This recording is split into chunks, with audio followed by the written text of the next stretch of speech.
Welcome everybody back to Inspector Toolbelt Talk. We have a special guest today. We have Nick Gromicko of NACHI. Hey Nick, how are you? Real well. Hey. Thanks for having me on. Oh man, it's our pleasure. It was nice chatting with you. I don't do many interviews. No? No, I don't go on stage. If you've ever seen me in any of these big events or something, I go on stage for 2 minutes at most. Well, we feel privileged. Don't do any podcasts, but you did a nice podcast with my brother, so he said I should come on, that I'm safe here. Okay, you're in a safe space, Nick. Don't make it too safe. You're going to bore everybody. Oh no, you said you wanted hard-hitting questions, so we're gonna lay it out. You can hit as hard as you want, personal or business. Yeah, well, we do feel privileged to have you on because I did a quick search. I'm like, I've never heard Nick on a podcast before. No, I don't do any interviews. Oh wow! I mean, for two reasons. One, I feel like I have the personality of a cinder block, so I'm not that interesting. And second of all, I let some foul language fly every now and then, and I don't think anybody really wants to hear a boring person swear. So, so I just don't do interviews. I let my brother do it. My brother's much better face for InterNACHI than I am. Well, I did learn some interesting stuff about you from Ben in our interview and before and after when we were just chatting. I learned that you, if you listened to the podcast last week, you got your introduction to the home inspection industry from a guy on a Harley that was looking at your job site. My brother and I were building houses, and he was a bank inspector, and so that's how I thought that I was going to do that, try to become an inspector. But, we didn't have a trade association back then. Oh my goodness, this is, what is it? Late 1980s. And that's what led to InterNACHI. Us, be one of the few industries that didn't have a trade association at the time. So we built that. Yeah, that's awesome. And some other things that I learned about you. You had a radon business. And if I remember right, I remember a story you told that you actually had a pool business too, like you installed pools for people. Is that correct? That was when I was a kid. So I was wealthy at a young age. I started a company called the Pool People, basically. What I did was, back in those days, Kmart used to sell you a whole above ground pool with a filter and everything for $139. This is really back in the day, and I was still in high school. And so I bought one and I put one up for myself. Just as a kid, it's like I must have been 16. And I lived in a Orion home plan. So there were, 1,500 other homes with families and kids. And so once I put mine up, the neighbor wanted one. And then after that, another neighbor. And so I started putting them in for $500. I mean, put the stand down and all that and install them and plug them in. And it was a great business because people would, jump in a pool and shake your hand, and they were happy at the end of the day. And in fact, I hired my teachers to help me install them. And so I was making crazy money, and then I bought a new car with cash. There was a really nice car for sale, and it was the owner of the dealer's car he left in the showroom, and I tried to go buy it, and I was only 17 at the time, and the salesman said, well, kid, you can't afford this car, and first of all, and it's the owner's car. He just leaves it in the showroom just because it's really nice. And I pulled out a pile of $100 bills, and he said, hold on. He got on the phone and said, kid, you bought yourself a car. So I was doing pretty well. And my mom and dad were both teachers, and we were eating dinner. We never really discussed money or anything. And my mom asked me, well, how much did you make this year? And I told them I didn't know how much money they made. And I knew by the looks on their face and it turned out I made more than both of them combined. And after I saw their expression on their faces while I was eating dinner, I knew that was it. I quit high school. So. And what grade did you quit high school in, Nick? In 12th. So okay. I knew that business was for me. So yeah, we were. We were kind of bonding on that a little bit before the program. Yeah, I beat you. Yeah. When did you drop out? You dropped out in ninth grade, right? Yeah, didn't make it. Well, I made it partway through the ninth grade, but I afterwards I'm made like, man, this is lame. Who I made needs it this? partway through my 12th grade, but you passed me up then. You wouldn't got a GED. Oh, that's true. When I was 21, I went back All and got right, my so you GED. win. So I'm still high school dropout. you got to go back and get it now. So that'll Yeah, be our next podcast. I How'd have your to learn to GED go? read and all that stuff. You know what I mean? 26 letters all jumbled up for each word. I mean, who's going to do that? Yeah, who needs that? No, I'm not going to learn to read. Oh, okay. Well enough to pass a GED anyway. I'm okay, you know. Well, and then you have a wife who speaks 5 languages or 4 or something like that. Speaks Russian, Ukrainian, German, Spanish. They're odd. English, of course. She speaks some Arabic and Italian. So Wow. she has 7-year linguistics degree. She has 2 international business degrees, and she has an MBA from the U.S. So yeah, we're a bit opposite in that way. So Hey, it works though. And then you guys own the Beautiful Butt Company. yeah, she owns a cosmetic company which I help her run. So you know, a mask for your face. She has one for acne on the back end of your. She sells them in bikini boutiques in Florida and California. You know, when a woman's trying on a bikini, looking in the mirror, she's not actually looking at the bikini; she's looking at her back end to see how it looks in the bikini. So it's basically an acne cosmetic product for your bottom. You know, beauty starts at the bottom, I always say. So. And we own about 14 other companies. So we're in everything from, a cosmetic company to a bridge company to construction to, all the organizations I run too. So I've got our hands in a lot of things. It's fun. Yeah, I think we're going to skip the rest of the podcast and talk more about the beautiful butt thing because that sounds like an interesting concept. Yeah, I mean, when we were building a House of Horrors too in Florida, we had she and I moved down there to build that, and would go to the beach a lot, and she likes to go to the bikini shops. So she certainly has the body for it. But I noticed they're all just looking at these mirrors, and I said, well, we have to get into some product that could be sold in the bikini boutique shops, and we came up with that, and it was a hit. You are, if anything, multifaceted, Nick. I'm just bored. I got ADD maybe. I don't know. I focus on things to get things done. Whereas our CEO, Chris Morrell, he truly has ADD. He just jumps from one thing to the other, but has trouble crossing the finish line. And I'm usually the guy has to go. I'm usually the running back in the, on the 4th down has to get in there and get the ball into the end zone for him. So. And I didn't realize this before the program. You were talking about Chris Morrell. You met him when he was 15. He's only 39 and the CEO of InterNACHI, right? Right. He's maybe 40 right now, I think. But he's he's been working. He's for us since he was 15. He was webmaster at 16. He was head of IT by 18, and he was CEO by age 30. Wow. We were one time negotiating a big deal with a big Fortune 100 company, and he was negotiating it with me, and the members of the opposition, I guess you could call them, they asked him, well, they asked Chris Morrell. They were pretty impressed with him. He's a pretty impressive guy. They asked him, well, what did you do, before you worked at InterNACHI? And he said, well, nothing, Like, well, what do you mean? Well, I've been working there since I was 15. So, delivering papers, I guess. I don't know. Newspapers, I don't know. So he only worked one place, and that's actually a big advantage to us. We work really well together. We're very different. I'm fat, he's skinny. He's tall. He's very liberal. I'm a little bit right wing. So we get along really well, though. We've never had a fight. Anytime we have a disagreement, we argue for a while, try to break it down into a math problem. And then if the math problem doesn't result in us both agreeing on, which it should, on what to do, then whatever he says goes. He's CEO, I'm not.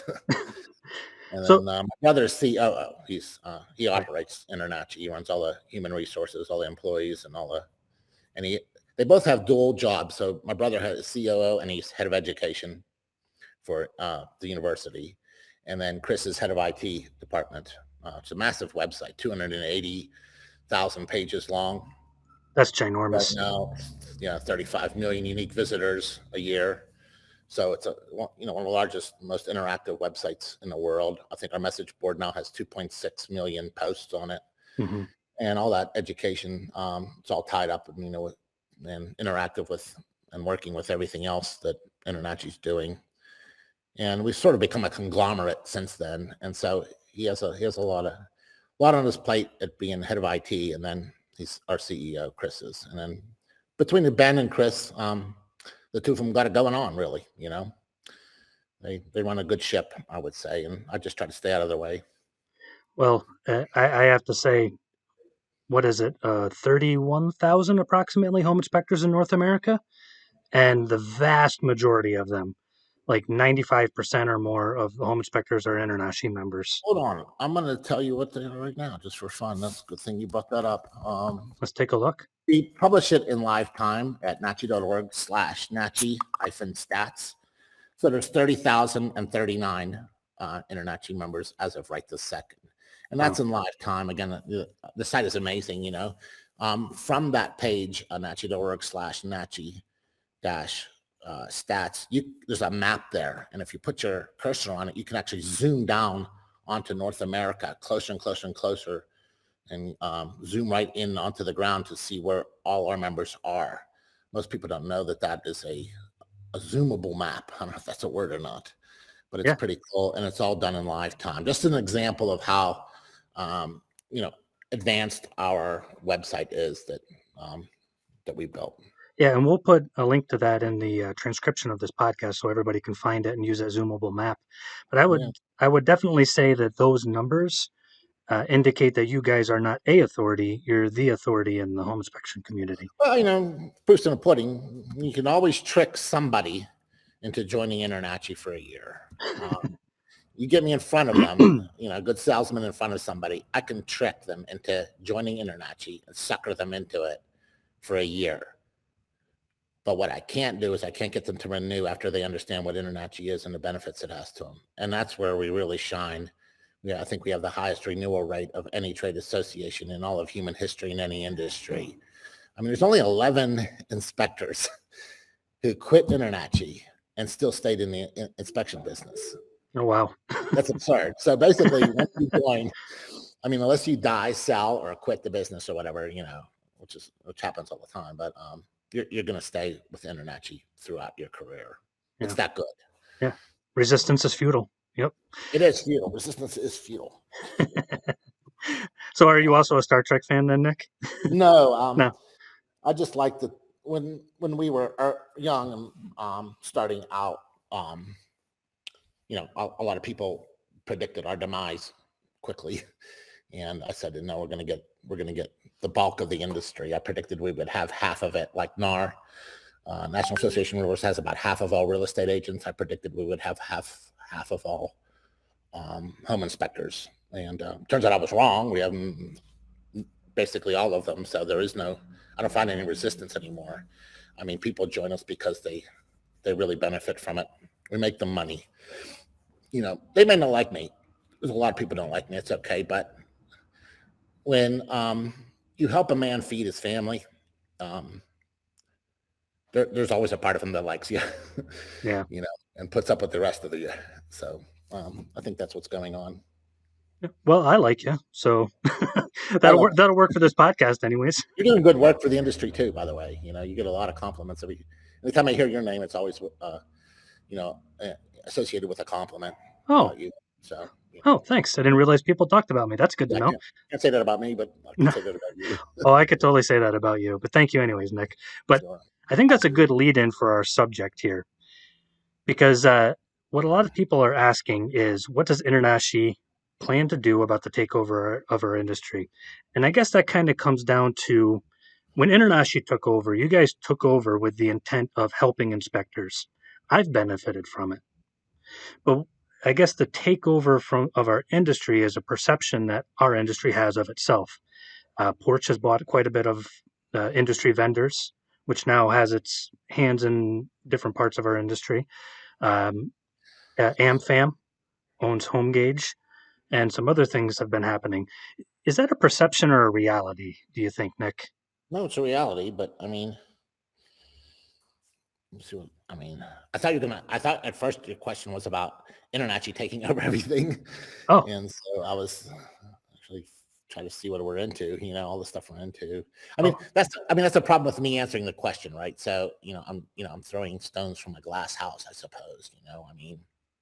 But I mean, I guess it kind of comes down to, you know, I'm the head of my household, so to speak, and I take care of my family. Some other person tries to come in, take the house, take the money, and not necessarily take care of the family. And I think that's the worry of our industry. Okay, International. but I'm not understanding the question. Are you asking about InterNACHI? Is it? Is this a criticism of InterNACHI? Oh no, not no. It's a compliment of InterNACHI, and a question about other people moving in and trying to take over the home inspection industry, Oh, like big corporations and things like that. I see.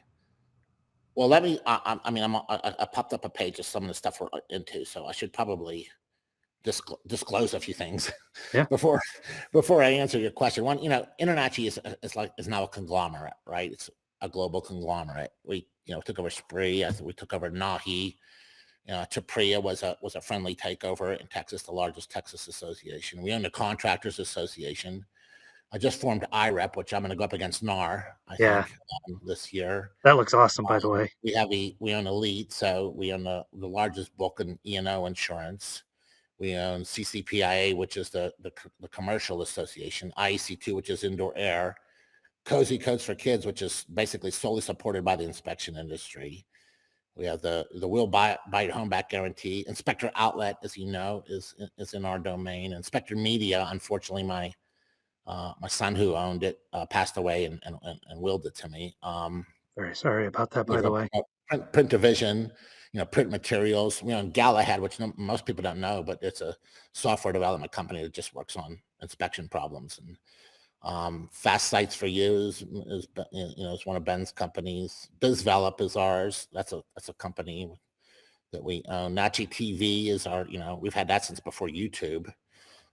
We have Oversee It. We have a member marketing department. We have the scholarships. We have, the books we publish. I think we published 40 inspection textbooks, and I wrote a couple of business books or a few of those. And we covertly, secretly have interests in a lot of the companies in our industry, a lot of the vendors. We don't own you, I should say. Not any part of you, but we would love to. I mean, if you ever want to sell, give me a call and we will buy a part of you. We like to own, we have investments in the vendors in our industry. The Inspector Museum I set up, we have that. We have MICB, which is, Certified Master Inspector.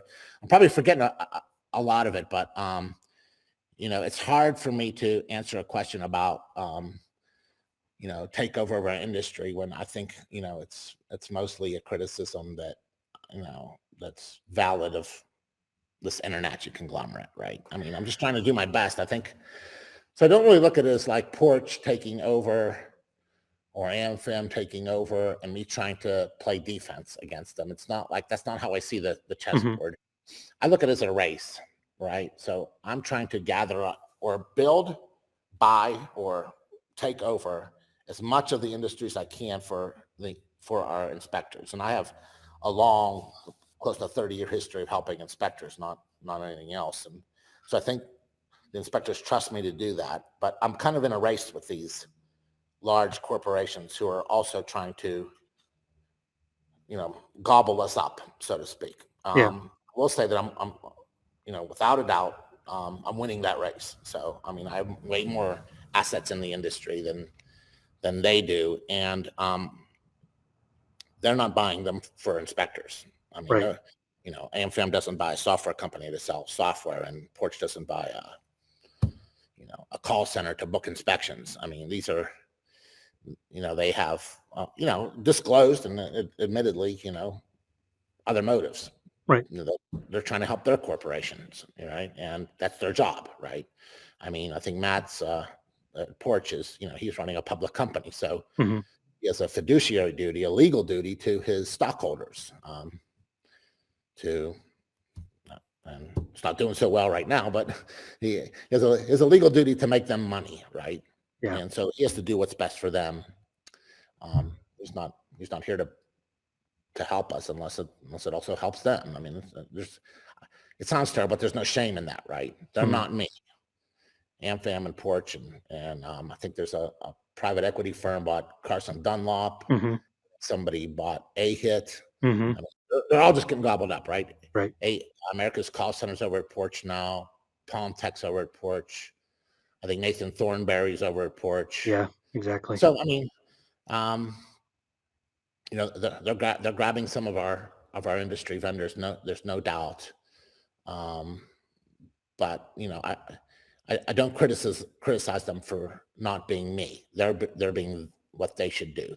They have their own stockholders and things that they have to. Yeah. But they have to help by law.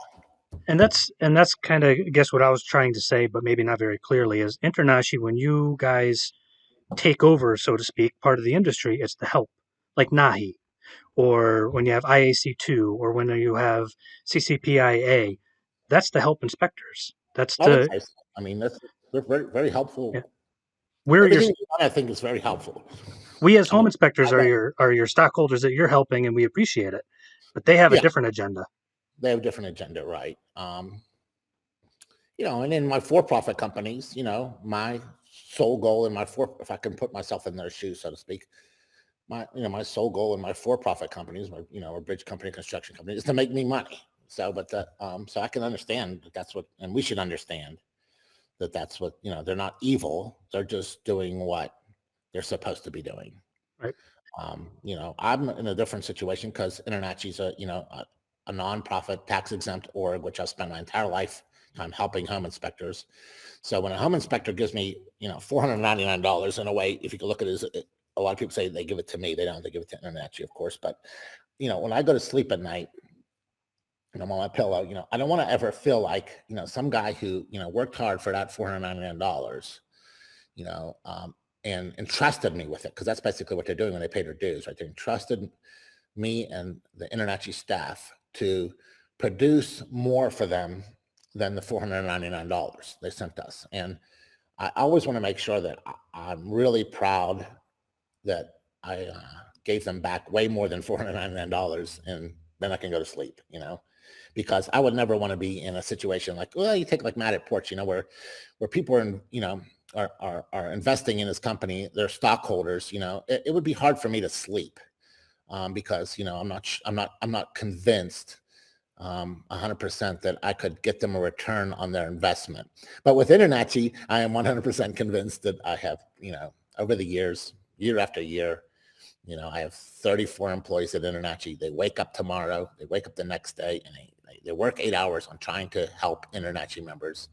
And Friday they'll do that, and then they come back Monday and do it again. I mean, I'm definitely convinced that we are when you entrust us with your $499, that we provide a great return for you, and so that's my goal. But it's not one of these other big corporation schools. That's not. Gotcha. So there's nothing wrong with that. What they're doing, in right? My opinion. Yeah, from a business standpoint, that's their goal. But I guess, don't get me wrong, it sucks for us. Oh yeah. But it's not because they're evil or doing anything wrong. Right. Everybody serves somebody in this world, and they just don't serve us, right? They serve. So I guess that's the illustration I use. That's the problem, is sometimes we as home inspectors feel like coal miners. So a coal miner, when they first started digging for coal, you'd have these small little companies. They dig for coal. Everybody would kind of make out a living, and they dig out that valuable material. For us, the coal is consumer data. That's what everybody wants from us. We have access to consumer data that they can use to make a profit off of. So now we owe money to the company store. We feel like we dig out this valuable data and somebody else gets it. I guess that's, a lot of us feel like coal miners as home inspectors, is the perception that we have. That these big companies like as we think about it, ISN, they have their fingers still in a large portion of our industry. Uh, Next Inspect, call centers, at least a couple of different software companies. There's a large portion of our industry that large corporations can now, to one extent or another, small or large, determine the course of how our industry goes. So why are you upset about that? Is it A, that they are taking our clients' personal data and using it, or is it B, that we're coal miners that aren't getting paid for it? I I think I'm trying to speak for the community, the home inspection community, and that's probably a dangerous thing for me to do. But I think it's a little bit of both that home inspectors feel. Some inspectors are like, I don't want anybody to have my data. Me personally, I'm like, man, everybody has my data. Google has my data. I can't walk past a Google phone without Google learning my whereabouts, who I am, facial recognition, voice recognition. There's all that stuff happening. To me, that part doesn't bother me because there's so much data out there. But the fact that bothers me personally is, yeah, we're coal miners not making money off the coal. We're just getting paid our wage. We dig out that information, we market, we work hard, we get our clients something. And to be perfectly frank, our fees are too low as home inspectors. They give us a small fee. And now this larger organization is making money off of what we worked hard to get.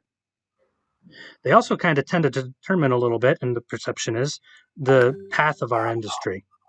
Like even the whole data thing wasn't really talked about 10 years ago. When Porch bought ISN, it got talked about quite a bit more. So it has kind of changed our industry just a little bit. What are your thoughts on that? Well, we give up that data freely. Mm-hmm. So it's not like or we trade it for stuff, right? We trade our data for services that ISN provides. So who's really releasing the data? I mean,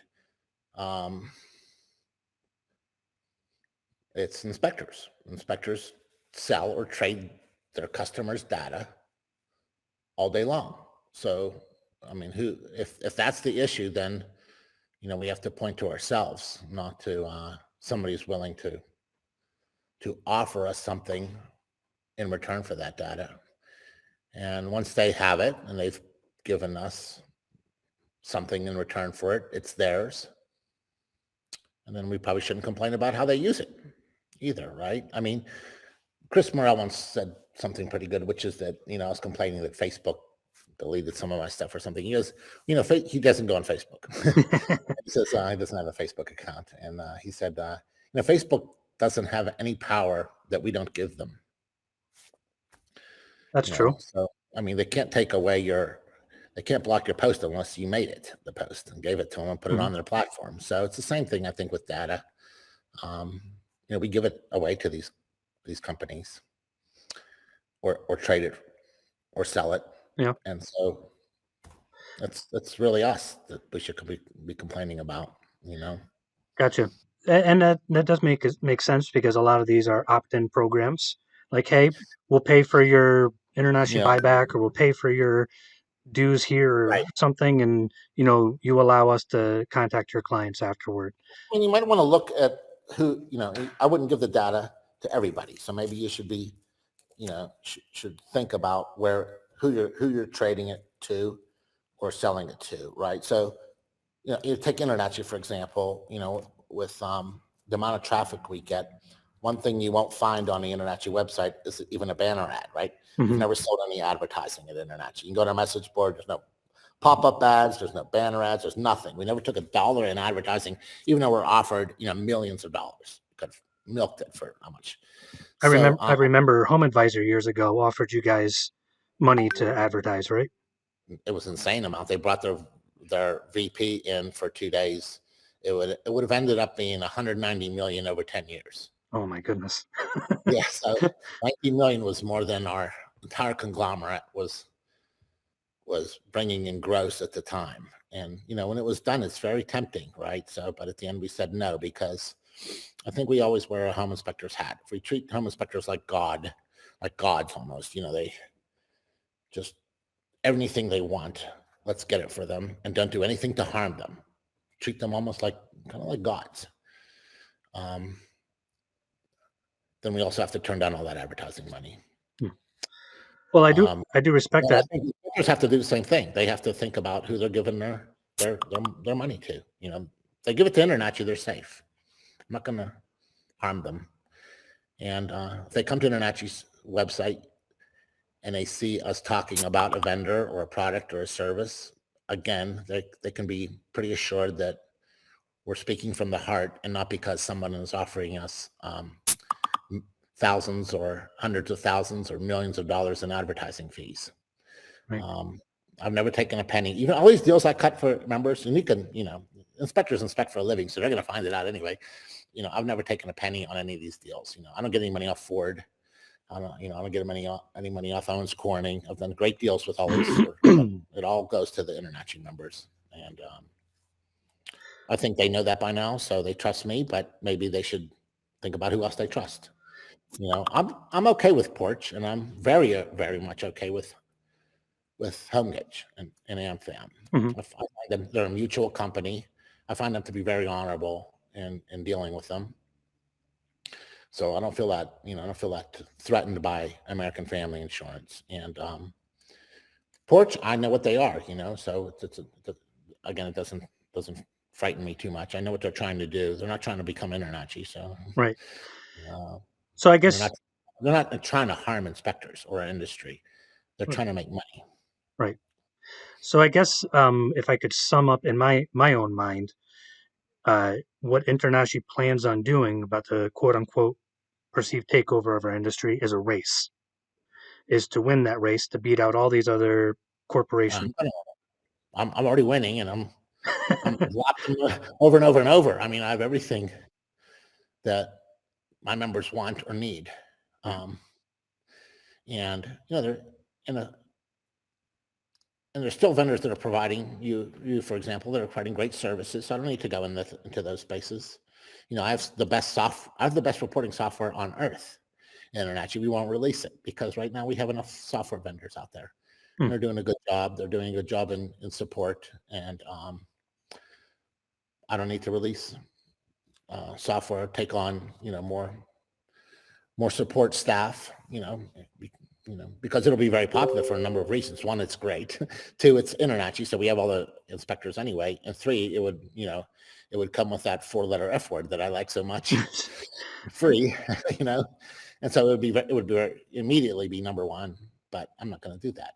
There's some things I need to do because the industry's doing an okay job. So certainly, if all of our software vendors got bought up and became garbage, right?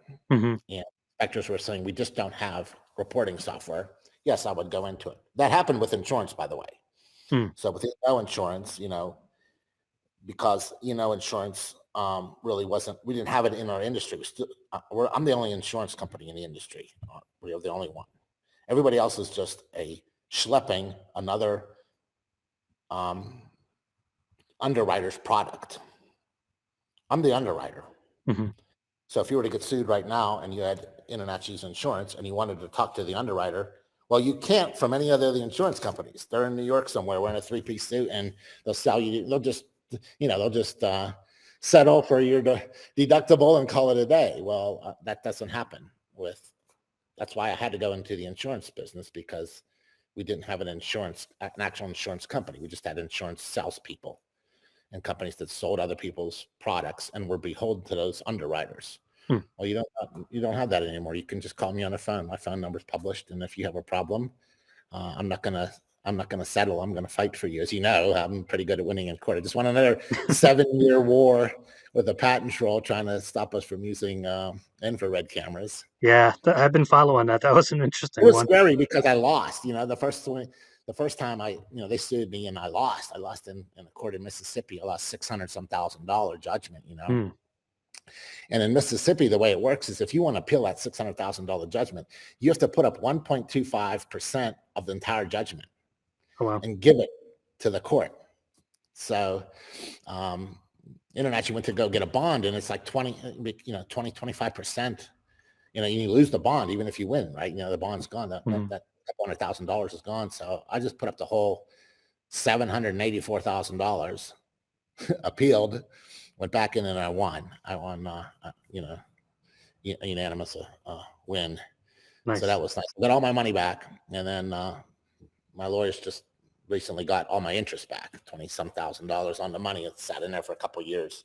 Wow. So I like to fight, so I'm going to fight for you, because insurance is a terrible thing, because let's say someone sues you over a purple kitchen or some nonsense bullcrap lawsuit, right? Mm-hmm. Well, if you're in a state that requires E&O insurance, which a lot of states are, and you get a couple of those, they share that data. They tell every other insurance company that you've had claims, even though those claims had no merit.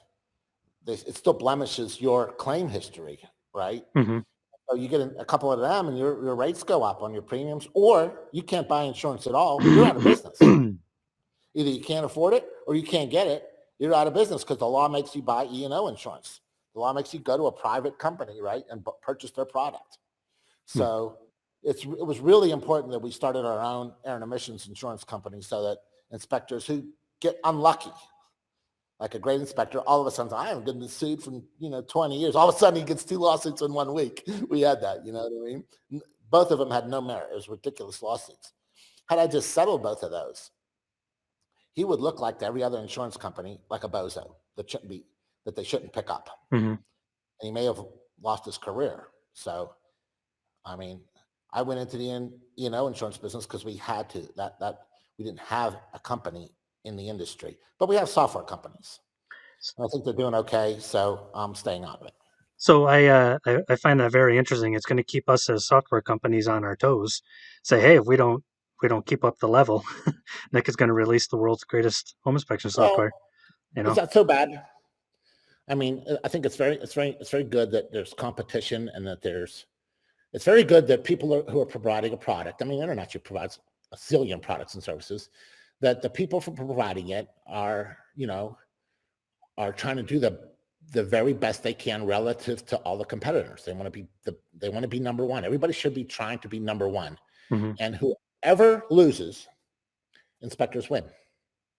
That's actually a good point. Okay. And if InterNACHI loses on something, that's fine. I mean, we've already lost the software race, in the sense that I'm not even going to go into it. I'm just so pleased that the competitors are doing such a good job. You're doing such a great job. Thank you. At it. I don't see any reason to ever, there's no need for me to go in there. It doesn't help the inspectors at all. I like to, fill holes. There's no hole in the software business. I mean, now if they all get gobbled up and you get, some private, hedge fund comes in and buys you and every other software company, and then maybe I have to come in, but I don't need to do that right now. So interesting that, well, it's interesting that you mentioned that, because there's 2 other aspects of the inspection industry that I personally anyways worry about. So we were actually approached by a venture capital firm. Yeah. So they came to us, and the gentleman that we talked to, they were doing exploratory measures, saying, and we're like, this really isn't our thing. They institute a board, give you all this money. Actually, one of the companies they invested in, they're an international company, but they invested in another inspection software just down the road from me in my state, but they do a different type of inspection industry, but that's what they specialize in. They knew a lot about our industry. They've been talking to vendors because the things they were asking and the points they knew. So that got me thinking. I'm like, okay, so venture capital firm invests in a company. You typically won't really know about that. But now you have a software company that's being dictated by a board to say, hey, we need this, we need to grow. It doesn't matter what the user says, it's going to be user churn. We need to look at the bottom line. That affects the inspection industry. It's really kind of hard to be able to measure things like venture capital firms. Yeah. So luckily, we have enough software vendors that aren't under any outside influence at this point, right? Yeah. I mean, Nope, no outside influence. but Tor's still hanging in there. I don't know how long they'll hang. Dominic. I mean, there's a lot of software out there. I mean, I think HomeGauge really, in a way, is still doing well because they don't have any nefarious purposes that I can see. And I'm not saying that every venture capital company is going to be, or hedge fund is going to be evil, but it's a different perspective, Right. And remember, home inspectors can I mean, a lot of them can almost make their own software. Sometimes we have to talk them out of doing it, right? They think that they can take a digital camera in a Word document and until they start writing reports, and the reports take them 3 hours to generate. Then I think, well, maybe I should get some software, right? It's not as easy as it sounds. Not as easy as it sounds. It looks easy, but it's just like forming a trade association. I mean, how many trade associations? Hey, we'll just we'll send everybody a dues invoice, and we'll compete right up there with InterNACHI. It's not as easy, Making it look easy is one thing, but actually being easy is not so hard. Easy to do. I mean, look at your software. Your software is known for cutting down the time it takes to generate a report. Yeah, I would say number one at that, right? Oh yeah. To the point where you're studying how few clicks it takes to get something done. Can I remove a click? Can I shorten the distance between the finger I have to push here and the finger I have to push there? You're trying to get it down so that an inspector can really say, when over a career, could probably save a year off their life, right? I mean, because when you add it up, I mean, it's a tremendous amount of time inspectors spend generating reports. So I think you're going to do, I mean, your biggest problem now is that inspectors are, old dogs that don't want to learn new tricks. So if they're already using software that they're comfortable with, they don't want to take out the 2 days of their life to learn your software. Mm-hmm. But you have to keep reminding them that they're trading 2 days for 2 years. Yeah. And that's a good trade, right? Because over a career, you could spend 2 years writing software. Yeah. I mean, generating reports. Inspection reports. Yeah. And that's a lot of time. I mean, human beings don't live that long. Yeah. And I appreciate you saying that, because we're, everybody likes to say, hey, we're the fastest. We're actually the fastest measurably. We can actually measure by how many taps on your phone, and we have the least amount of taps on your phone of any software out there. And we can physically measure how much less time it takes you. So, and some inspectors don't actually, it's odd, because it's their time. They don't actually calculate their time at all in their business. So they think that if they're spending, 3 hours generating an inspection report, that because they did it themselves, it didn't cost them anything. Mm-hmm. I mean, this is just, because we have so many inspectors in the inspection business instead of businessmen who happen to be in the inspection business, that they can't sometimes see the value of saving time. It's an odd thing, right? So,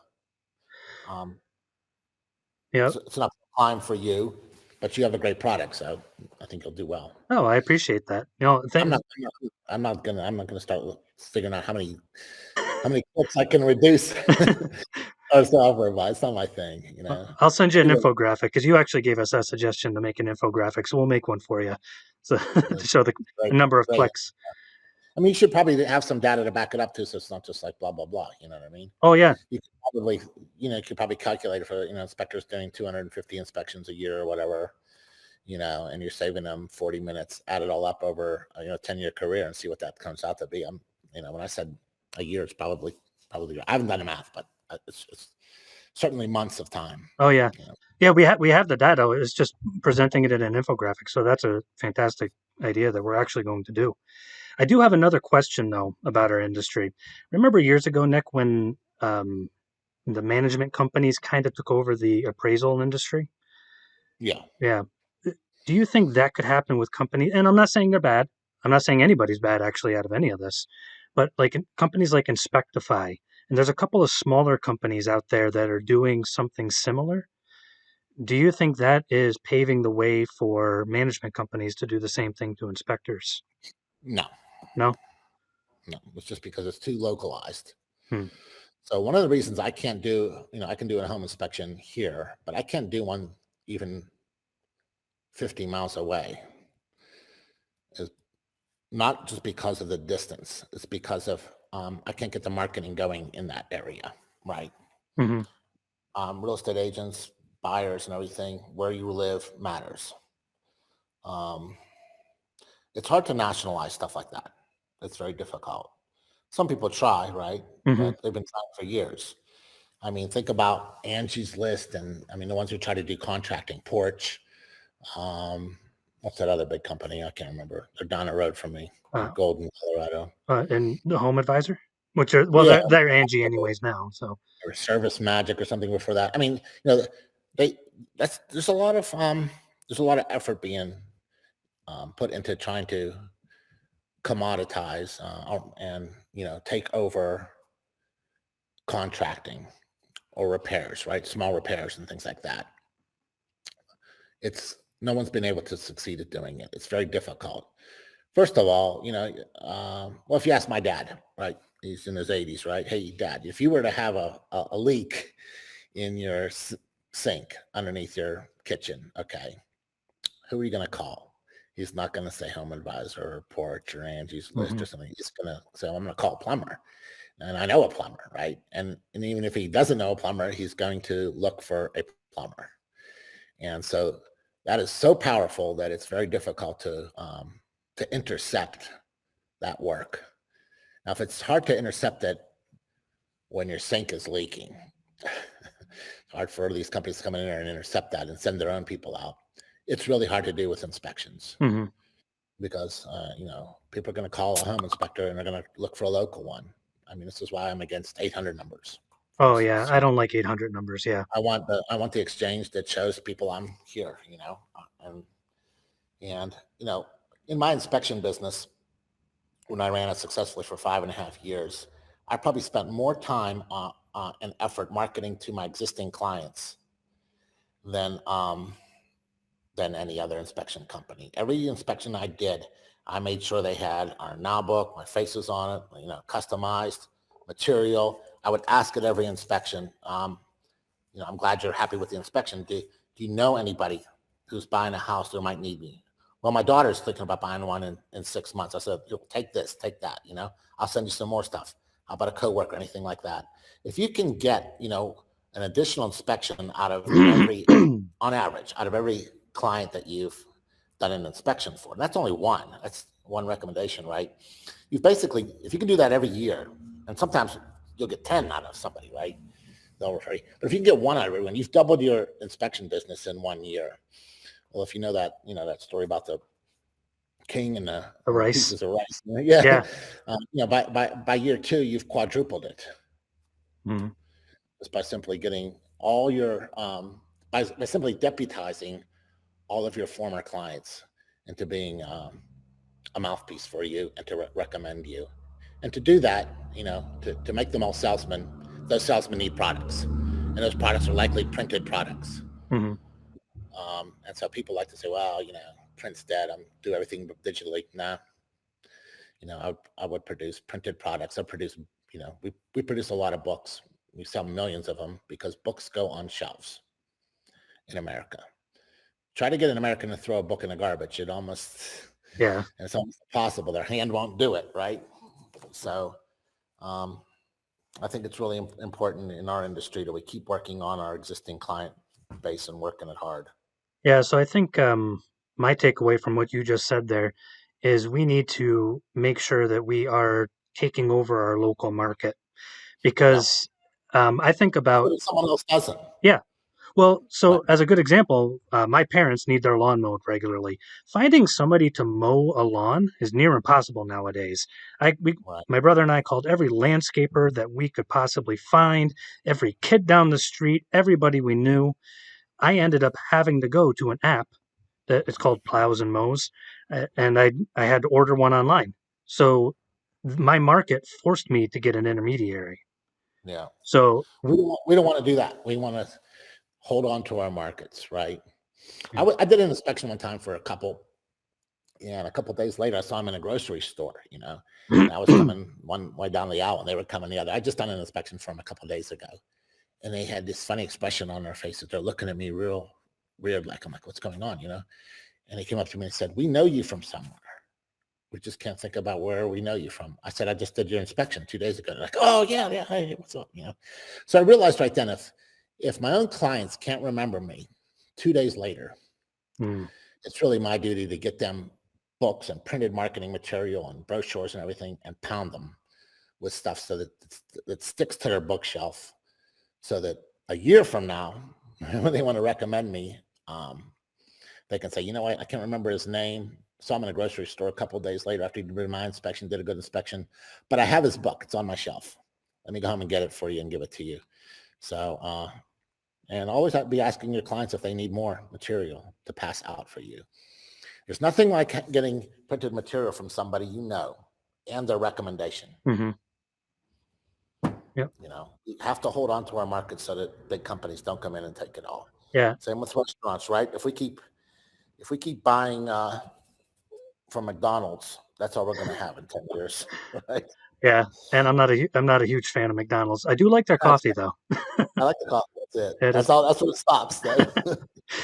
I try not to eat, big franchises for a reason, but it has nothing to do with the quality of their food too. It's just that's all we're going to have. Yeah. We're just going to have.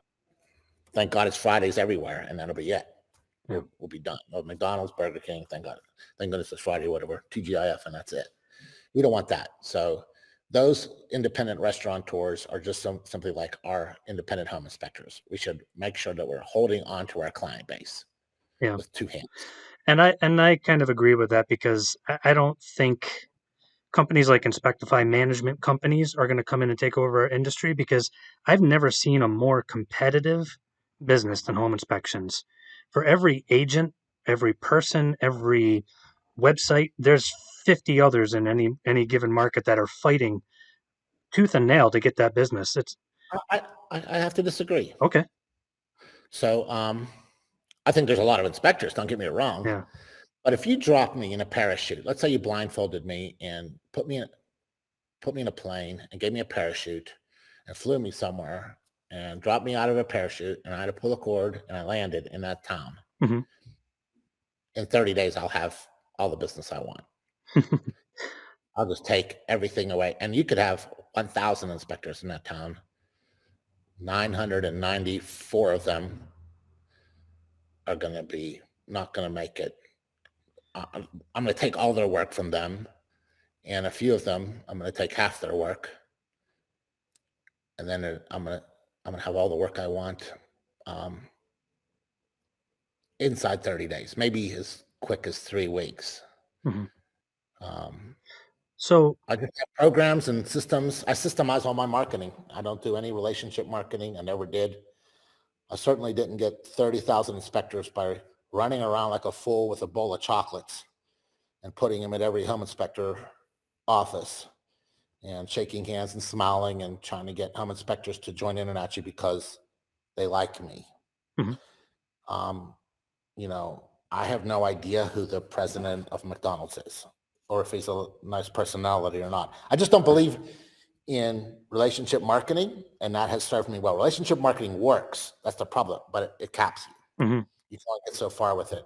Eventually, you have to go to systemized marketing, and that's what InterNACHI is really good at doing for inspectors, and that allows you to, the sky's the limit. Once you start systemizing your marketing in the same way that everything else in your life is somewhat systemized, you can do really, really well, and no one can stop you. No competitor out there. There could be 1,000 competitors. It doesn't matter. It's like having an automatic weapon. Mm-hmm. And everybody's you said fighting tooth and nail. Let them come with their teeth and their nails, and they're just going to get slaughtered. They can't compete with that. So let's talk to that point then. It sounds like maybe we as home inspectors aren't holding on to our local markets very well, and then maybe Inspectify and companies like that, because they are going to come in with automatic weapons. They can market. Yeah. They have a bigger budget. They can market harder. They have teams of people. They don't have a bigger budget. But, they have a bigger budget overall, but not per market. Right. Not per market. You in your little town or wherever you are, in your piece of your action. There's, nobody that has to spend a lot of money to have that presence everywhere. It would be just billions of unfathomable amount of money to do it. So you can look at your market share, draw your lines and say, this is what I want. I'm going to take all of this market right now, and you can, and I just don't find that. I find there's a lot of inspectors. I just don't find the competition to be fierce. You're not in the same market as Kevin Maxwell, though. Oh, is he? I love that guy. I'm trying to get him on the show. Are you in the same market? Oh, yeah. No, I remember when he started. Yeah. So, hey, Kevin, I know you're listening. And on top of that, he has a nice personality. Oh, he's a good guy. I love Kevin.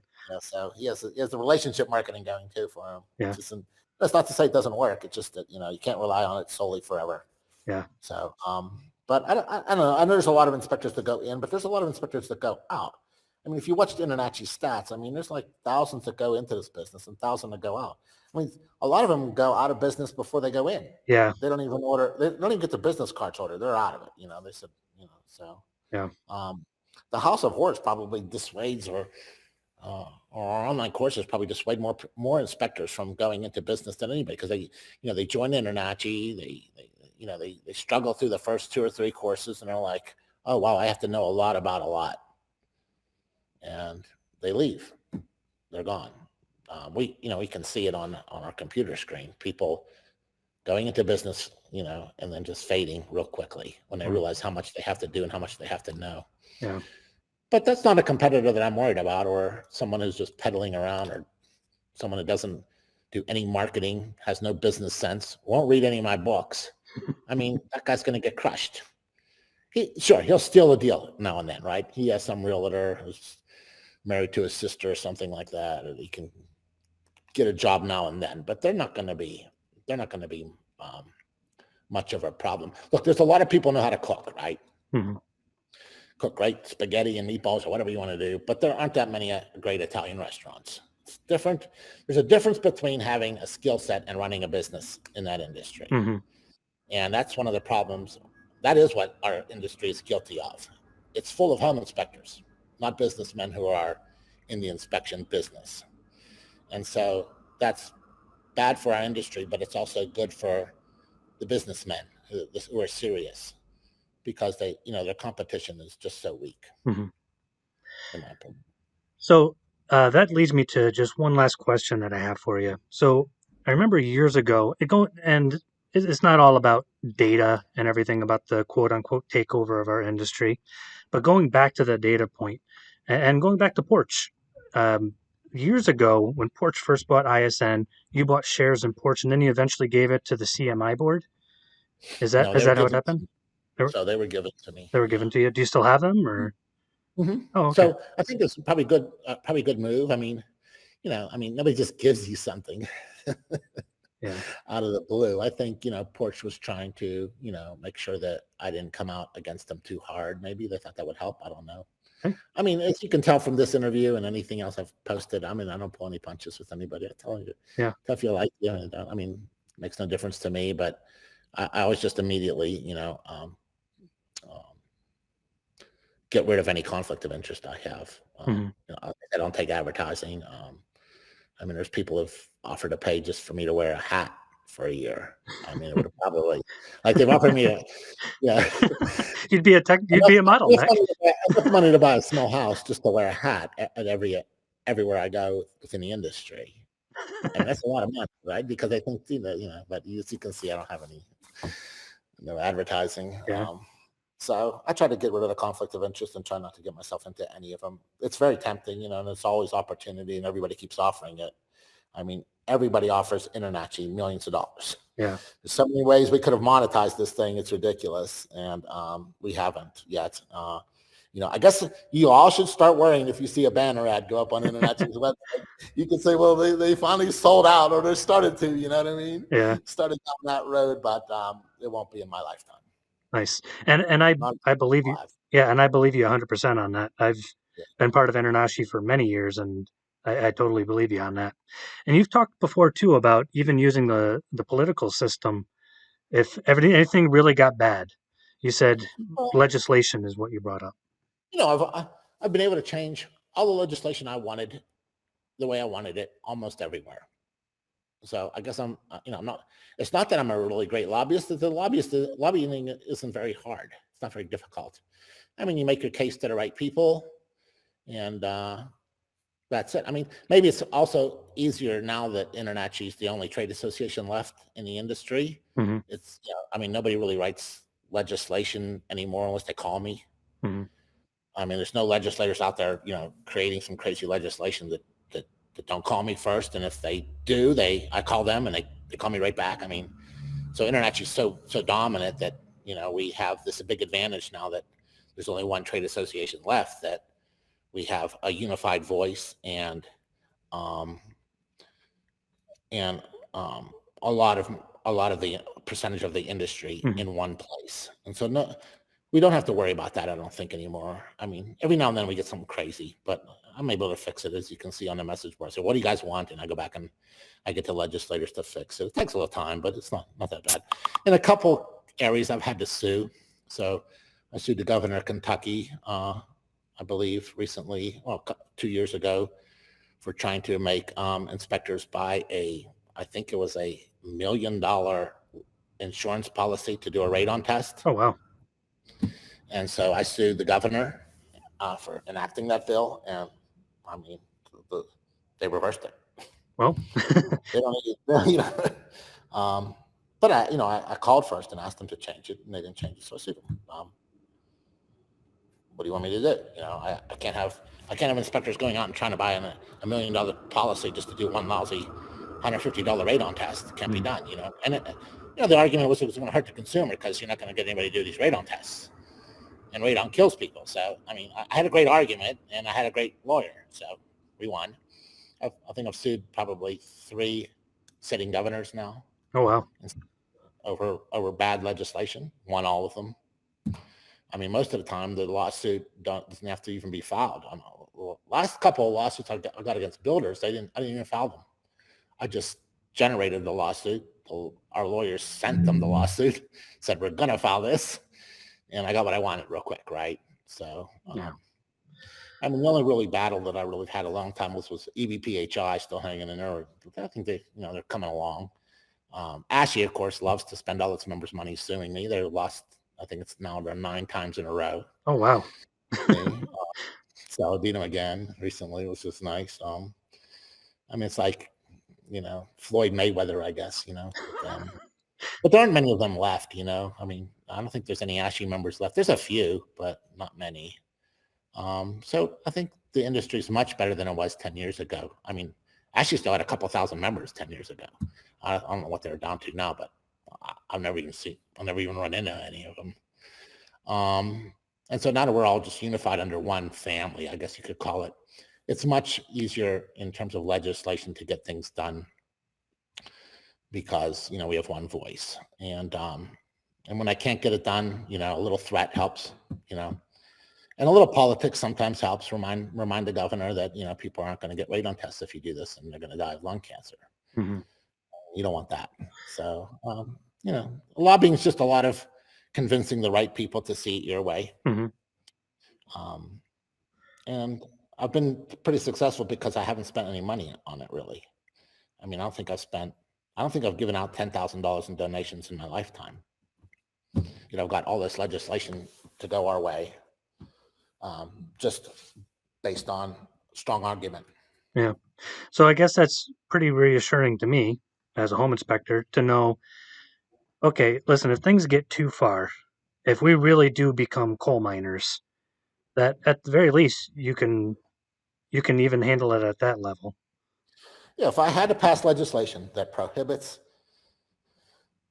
inspectors from releasing data, which would kill everybody who's gathering data, right? Yeah. It would hurt them pretty bad. I mean, I probably could get it done. We're definitely in although we're in an anti-regulation sort of mode right now because, central planning and regulation stuff, that just doesn't work. Everybody knows that now. We're still in a privacy era where privacy matters. And I think as more and more people lose their privacy, it's easier and easier for me to make an argument that we need some legislation to protect consumer privacy. Furthermore, politicians love it, right? So politicians love to pass legislation that helps the consumer and doesn't cost the state any money. So sure, building a bridge is one thing that politicians can get behind, but that still costs them a lot of money. But passing legislation saying that a consumer's personal data and information about themselves and their house and their children and everything can't pass through an inspector to someone else. Everything they see and all the information they gather has to remain private within that home inspector's domain. There's probably legislation I could pass pretty easily if I had to. I don't feel we're at that point yet. No. Because I don't see that these companies like AmFam or Porch or anything are doing anything terribly wrong. It's Do opt-in. you? It's opt-in at the moment. I don't think it's terribly wrong. I personally, anyways, how should I say this? I feel like they shouldn't have their fingers as much as they do in our industry, but what they're doing is not wrong. I don't like how some of HomeGauge's stuff has happened recently. Really? Personally, yeah, I don't like the whole, hey, do you want insurance as you're trying to download your Well, report? let me ask you a question. Yeah. What is so terrible about that? Let's say I'm a consumer. I get the inspection report, and I'm going to have to buy insurance for this house. I Hmm. mean, I just bought the house, and I have to buy insurance for it. What is so wrong with with one of the largest insurance companies, an honorable insurance company, I might add? And as far as I can tell, AmFam, in my experience with them, I do a lot with them. They're a very honorable company. What is so terrible about them asking your client, would you like a quote on home insurance, on property insurance, now that you bought a home? What is so horrible about that? Offering someone something they very well need at this moment. You're offering the right product at the right time from someone who can provide that product at the right time and potentially at a discount. Why wouldn't you want that? So I guess it comes down to, for me, as a business person, I picture myself buying a McDonald's, and I own a McDonald's franchise. The Mhm. owner of that building, instead of selling antacid after you finish your Big Mac, you're going to need antacid. So yeah, that's something the consumer is going to need. But instead, he stands off to the side, and before you can pull up to the window, hey, do you want this antacid before you buy this from the guy who's renting the building? So then they're forced to buy something from or offered something from them. I want to sell antacid at my window. I want to have that income. So from my perspective, I'd like to be able to say, I want to offer that, and I want to regulate how I offer that. I get what they're doing. I'm not saying it's horribly wrong. What I'm saying is, I don't make that much off the cheeseburger that I sold. And Acid has a higher profit margin, let's say. That homeowner's insurance has a higher profit margin. The data that we have, I read a statistic one time, it's worth like $18.32. But you know what? So is a hammer. But now, It's $20. yeah. But now I mean, you take that. actually, if you listen to Warren Buffett and stuff, who owns, I think he owns Geico or stuff, like, it's often that those policies are like, their payouts are 101%. So you've been to a casino, right, where it says the payout on this I don't machine gamble. is No. okay. Well, in most states, they require you to say what the payout is on a slot machine or something. It has to be a certain amount, right? You have to, like, for every dollar they take in, they have to pay out Hmm. 80 cents or something, or 90 cents, right? On a side note, there's some casinos that are like 95%, 98, it's just amazing, But in the insurance business, sometimes it's 101%. Like they're so not good at pricing insurance still, for homes, that they often just lose money for a while.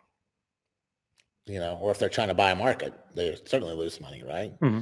So I'm not sure there's a lot of like these big piles of money that they're making by offering insurance. But we have to know that when an insurance company buys Yeah. reporting a reporting software company, that we're going to get this right. Right. And I'm not and I'm Uh, not and I'm not saying that what they did was wrong or unexpected in reality though. But I go back to that our data is worth $18.20 some odd cents if I remember right. I have to look it back. It's under $20. But now it that's kind is. of like saying a hammer costs $18. But now there's only one hammer producer in the entire country. So instead of instead of getting what we should for the hammer, because you need that to build the house. And then everybody comes and says, your hammer's only worth $18.20. Yeah, but I'm the only one who makes them. Home inspectors, we're the only ones who make this data. Right. You get a good brokerage. Let's say they do 200 deals that year. Oh my goodness, we can get so much data for them. I mean, for some home inspection companies, that's just a semi good month. You know, it's like we produce way more data than any real estate agent in the Did you country. ever do any deals with like the alarm system companies, So interestingly enough, Range or Nathan or whatever all these ones are? They've had. I have not, but I do think there is a way that we could bring the money to the inspector instead of these other companies. Yeah. So I mean, they were people were getting inspectors were getting paid about $15 Yeah, for that lead, yeah, that's not enough. right? It turns out that's the most profitable thing out of everything. Porch hanging your TV, those leads aren't worth really, they're worth under $1. Mm-hmm. But the alarm system companies, those are worth a lot. Those are the worst, the most. So I always wondered why an alarm company didn't just come in and buy one of these software companies. Yeah, it's a good question. And give more money to the inspector so they're not digging coal to get a couple of bucks from the company store. We're Well, I'll tell you, we're actually working on something to make the data more profitable for the inspector and not for a big corporation. And Great. I think that's really the key. Yeah, and people who are already trading their data, their customers' data for products or services, certainly can't complain about what you're doing, right? They're already doing it, right? Right. So if they can make more money at it, Yeah. they should, right? And I think that's it. Taking control. So kicking the guy out of my takeout line at McDonald's selling antacid before they come to the window and saying, nope, I'm taking that antacid and I'm selling it at my own window. And Mm-hmm. I'm going to make the profit off of that. And they would get software that works a lot faster. Yeah, exactly.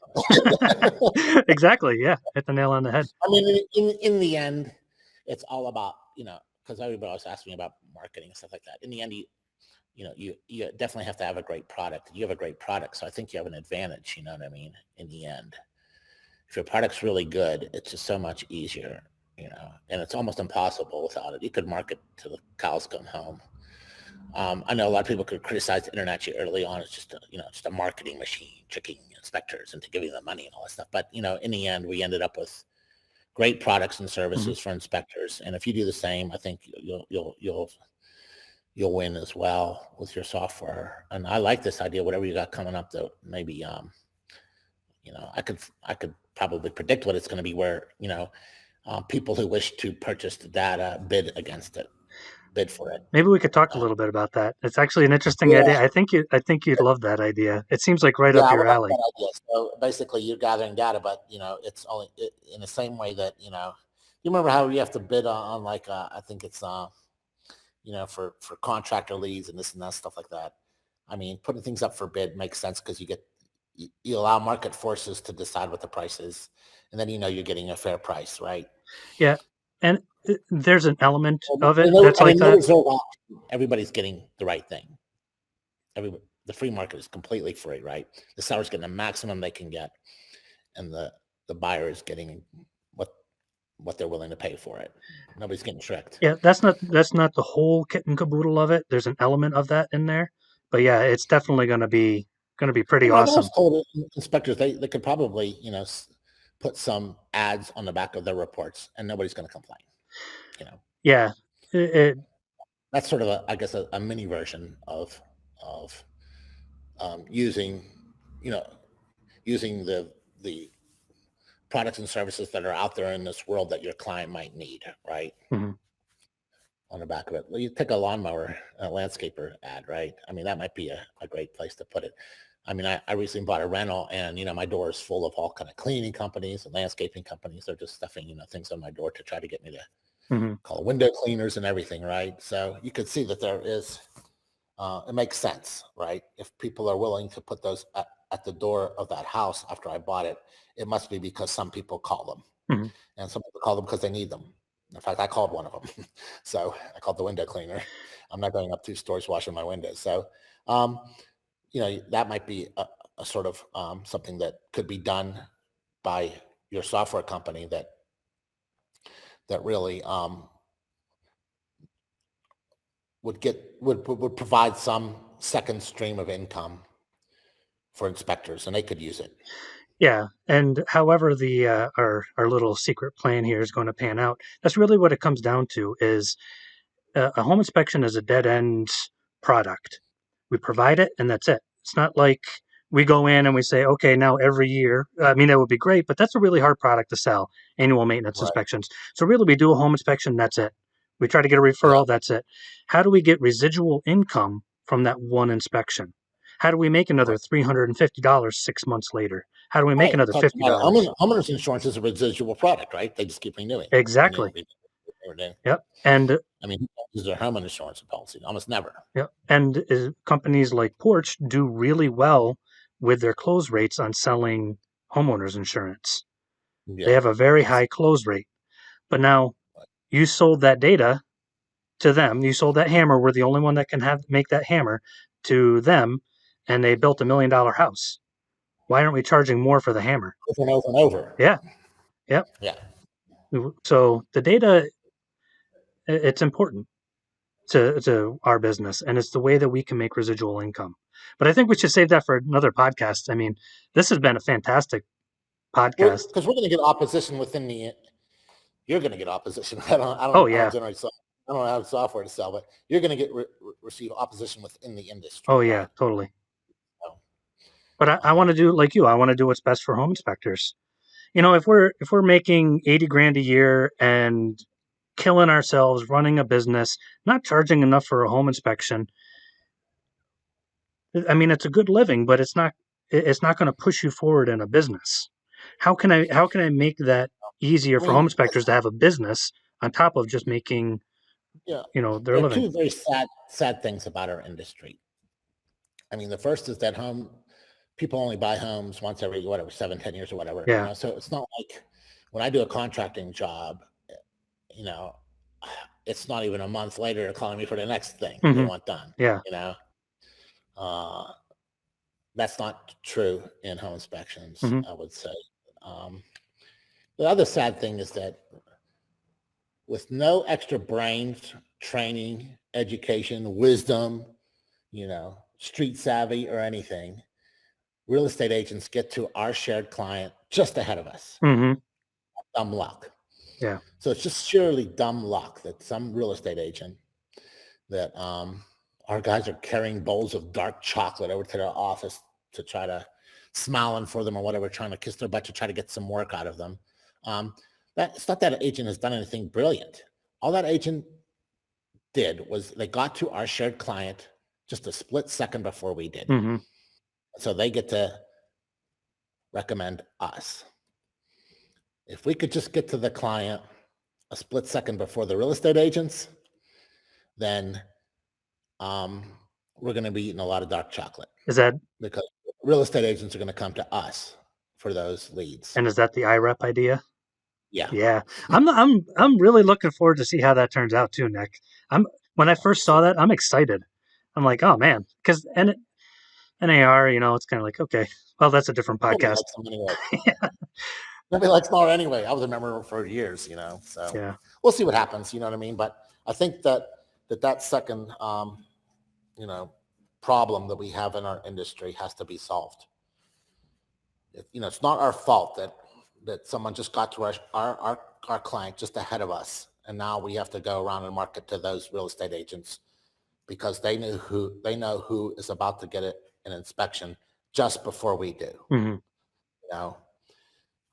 That's just terrible bad luck that our industry is like that. Yeah. And we have to fix that. And if we fix that and reverse that,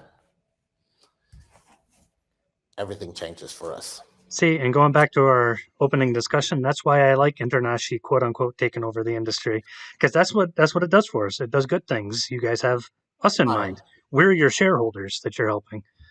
We're trying. Yeah. So my brother does a lot of it. I mean, I think getting that U.S. Department of Education accreditation, the same as Harvard and Yale have. In fact, we have the same as Harvard. Yale doesn't even have the same accreditation we do from the federal government because they only have regional. So if Yale taught a law class in Texas, it would not be a college course. They only have regional in New England. So we actually have, a higher accreditation than Yale. That's awesome. And I think Although that's, some people say, oh, that's pretty good. It means, blah, blah, blah. I think there's a lot of opportunity that's going to come. I think we're going to be able to push our industry up, right up smack with the level of architects and engineers with that. Because if we can get this degree thing done and we end up with actual college degrees in inspections, that would probably have to go back and change all the licensing, I would say, even. Because right now, states are sort of telling you what you have to do to become a licensed home inspector. Well, once there's a degree in it, it'll become like lawyers, right? You have to get a degree in law, and then you have to pass the bar. It'll be much better in every state. And then we can sort of, InterNACHI sort of has some, it's good because it's accepted almost everywhere. But it would be pretty neat if we got to a point where a degreed home inspector can operate throughout the country because of that degree. That would be it. We wouldn't have to worry about moving. That'll put us way past a licensed real estate agent who got their license in 2 weeks. Right? No, totally. Yeah. If we do that and get us up with engineers and architects, and we also reverse the pecking order between us and real estate agents by getting to those clients ahead of them, we're all going to get rich. It's going to be a great profession. That's going to be awesome. Well, Nick, I'm looking forward to IREP. I'm looking forward to everything that you have going on. And I got to say, this has been one of my favorite episodes. Having both you and Ben on have been fantastic. Thank you for breaking your no podcast rule and hanging out with us here. Thank Ben for that. Ben said I should go on it. Well, we love having both of you on. I don't do interviews, so you got one. Well, we feel privileged. But thank you again, Nick, for being on, for helping us understand what InterNACHI plans to do about the quote-unquote takeover of our industry. And we look forward to seeing what happens. Thank you very much for having me on. Thank you.